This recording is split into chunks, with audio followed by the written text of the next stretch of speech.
क्या अपने बच्चों के डेली लाइफ के हरकतों को देख के आप अपने बच्चों को अलग अलग टैग्स दे देते हैं? ऐसे ही चलते फिरते मेरा बच्चा बहुत डरपोक है, इसका पढ़ाई में बिल्कुल ध्यान नहीं है, दिन भर खेलता रहता है, दिन भर मोबाइल से चिपका रहता है, बहुत डरपोक है।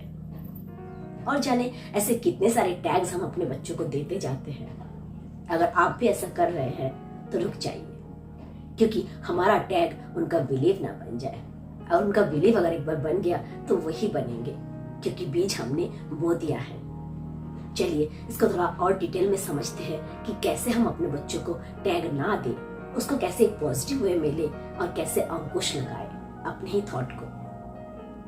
हाय, मैं हूं तनुजा, दिल से स्वागत करती हूँ आप सबका मेरे चैनल में। यहाँ हम सीखेंगे इनर इंजीनियरिंग, अपने आप को और बेहतर तरीके से समझेंगे, कोशिश करेंगे अपने अंदर की सारी खामियों को धीरे धीरे कम करते जाए और अपनी खूबियों को और पॉलिश करते जाए, ताकि हम जिंदगी को एक बहुत बेहतरीन तरीके से जी पाए और वही चीजें अपने जनरेशन को पास आउट कर पाए।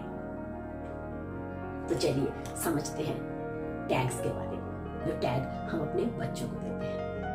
अगर वीडियो अच्छा लगा तो लाइक जरूर कीजिएगा और जो नए जुड़ रहे हैं वो सब्सक्राइब जरूर कीजिए, बिकॉज ये मुझे मोटिवेट करते हैं और वीडियो बनाने के लिए। कई बार हम अपने बच्चों के बारे में या फिर अपने छोटे भाई बहन के बारे में भी, दोस्तों के बारे में जाने अनजाने कुछ ऐसी बातें बोलते जाते हैं, बट बरसों बाद जब उसका रिजल्ट दिखता है तो हमें बहुत बुरा लगता है।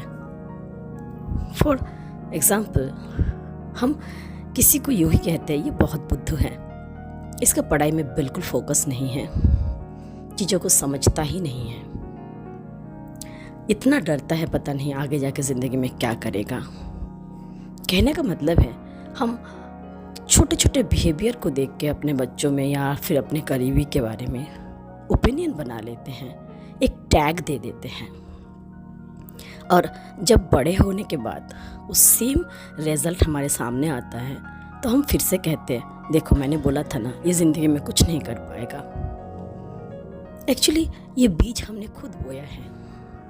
जब कंटिन्यूसली हम अपने बच्चों के बारे में या फिर अपने ही किसी अपनों के बारे में कोई ओपिनियन क्रिएट करते हैं और धीरे धीरे वो उसका बिलीव बन जाता है। हो सकता है वो थोड़ा सा पढ़ाई में कमज़ोर है या फिर किसी चीज़ से बार बार डरता है, जो भी वीकनेस उसके अंदर है वो उसकी खुद की एक कमज़ोरी है, और उस चीज़ को हम बार बार बोलते जाते हैं, जिससे वो एक बिलीव बन जाता है उसके खुद के लिए भी, और फिर वो हमारे बिलीव को अपना बिलीव बना लेता है। ऑब्वियसली जो चीज़ उससे हो भी सकता है उस लेवल तक वो पहुंच ही नहीं पाता है, क्योंकि उसके पहले ही वो गिव अप कर देता है।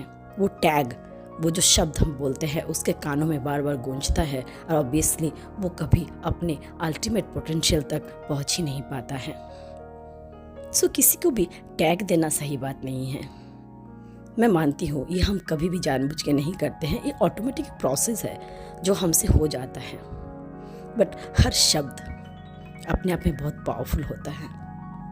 हमें समझना ज़रूरी है अगर शब्द इतने पावरफुल है तो हम क्यों यूज़ करें ऐसे शब्द जो हम चाहते नहीं हैं। फिर जब हम सालों बाद सेम रिजल्ट उस बच्चे में देखते हैं तो हमें बुरा लगता है और हम बोलते हैं देखो ऐसा ही होना था।